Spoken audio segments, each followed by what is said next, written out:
Καλά, εντάξει. Εντάξει. Αυτό το καπέλο τσιμπάει λίγο. Καλωσορίσατε στο Racing Zone, αλλά YouTube εκδοχή. Τέλεια! Έτσι λίγο να αναλύσουμε παραπάνω το τι έγινε λοιπόν στο Mexican Grand Prix αυτό το Σαββατοκύριακο. Δεν κάνω spoiler, μπαίνω κατευθείαν στο βίντεο. Δεύτερη συνεχόμενη νίκη για τη Ferrari, μία στο Austin και μία στο Μεξικό. Αλλά αυτή τη φορά με νικητή το Carlos Sainz. Με αυτό το αποτέλεσμα τη φαίνει μπροστά από τη Red Bull για τη βαθμολογία κατασκευαστών. Και στη δεύτερη θέση να είναι η McLaren. Όσο για το Lando Norris κατάφερε και μείωσε τη διαφορά από τον Max Verstappen κατά 10 βαθμούς. Δηλαδή, από τους 57 στους 47 για το τίτλο οδηγών.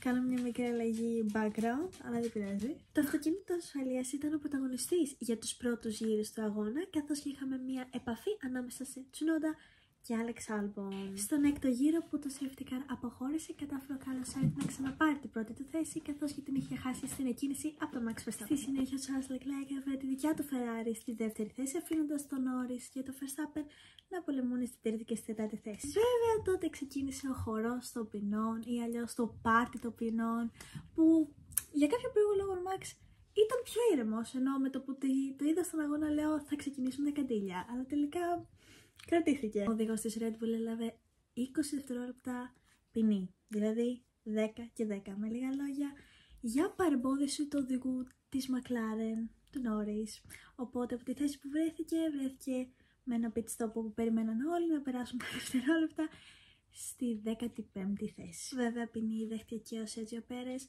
καθώς και έχει ένα αρκετά περίεργο και κακό, θα λέγε κανείς, αγωνιστικό τριήμερο. Στο 36ο γύρο, ο Max κατάφερε να ανέβει θέσεις και να φτάσει στην 8η στην κατάταξη. Καθώς και οι δύο Ferrari ανέβηκαν στην πρώτη και στη δεύτερη θέση, αφήνοντας ένα gap αρκετό από τους άλλους παίκτες. Κοντά στο δεν θα το καταφέρω σήμερα.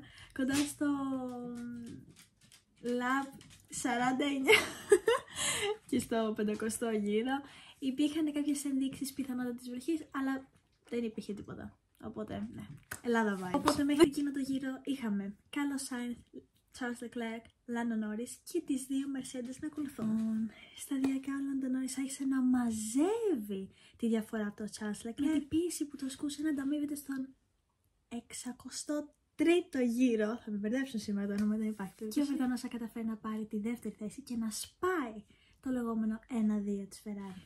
5 γύρους πριν την πτώση της καροσημαία, ο Χάμιλτον προσπερνάει το Ράσελ, αφού αυτοί οι δύο είχαν συγκρούσει συνέχεια για το ποιος θα περάσει ποιον.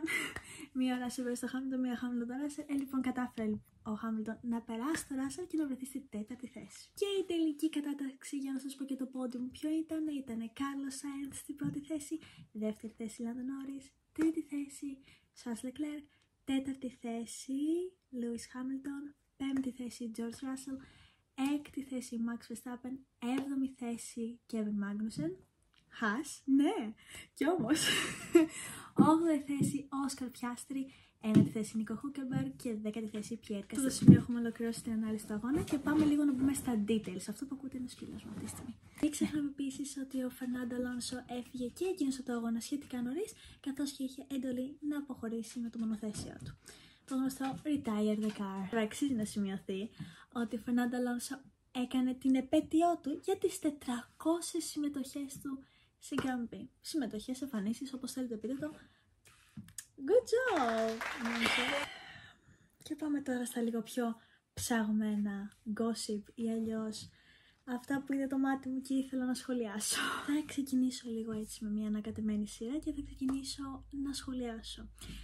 Αφού ο Carlos Sainz βγήκε το μονοθέσιο του και έδωσε το celebration του και εκείνος που χάρηκε πάρα πολύ γιατί του άξιζε αυτή η νίκη και ήταν ένας πάρα πολύ ωραίος αγώνας, πήγε να δώσει τα συγχαρητήριά του στον Lando Norris και έπειτα να δώσει τα συγχαρητήριά του στο Charles Leclerc. Βέβαια, φάνηκε ότι υπάρχει λίγο ένα περίεργο κλίμα μεταξύ των δύο οδηγών, καθώς και ο Leclerc δεν του έδωσε και πολύ σημασία, η αλήθεια είναι. Πάμε στο βίντεο.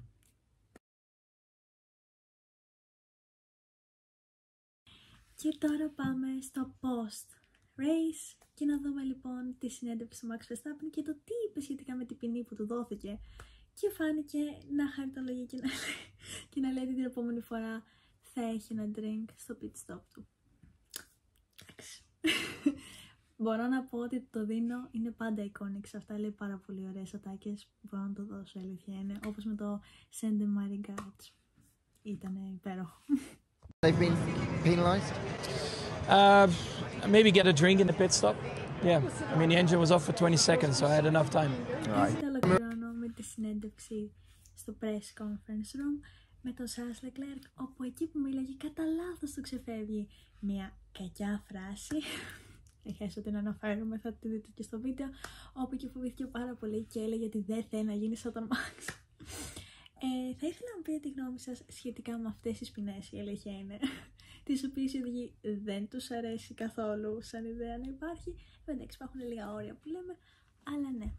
Εντάξει, βέβαια, αυτό που πιστεύω εγώ είναι ότι αυτός που έχει πιο πολλά νεύρα και έτσι ξεσπάει, εκτός από το Yuki Tsunoda, είναι και ο Max Verstappen, οπότε αυτοί οι δύο είναι λίγο πιο φοβισμένοι εκτός του Max σχετικά με την ποινή. Novice there from the other side, and then I was like, fuck. But luckily, sorry, oh no. Oh no, I don't want to join Max. Yeah, you're welcome here. Αυτό ήταν το βίντεο, ελπίζω να σας άρεσε. Ήταν κάτι διαφορετικό, έπρεπε να το λύσω περισσότερο γιατί στο TikTok δυστυχώς περιοριζόμουν στο 1 λεπτό και κάτι. Οπότε τώρα μπορούσα να σας πω περισσότερες πληροφορίες, να σχολιάσουμε μαζί. Ανυπομονώ να δω τα σχόλιά σας κάτω στα comments στο YouTube. Αυτά, χαρήκα πάρα πολύ που είδατε αυτό το βίντεο, ελπίζω να σας αρέσει και θα το καθιερώσουμε μένει και θα κάνουμε έτσι βιντεάκια διάφορα. Stay tuned, σας ευχαριστώ πολύ που είδατε αυτό το βίντεο.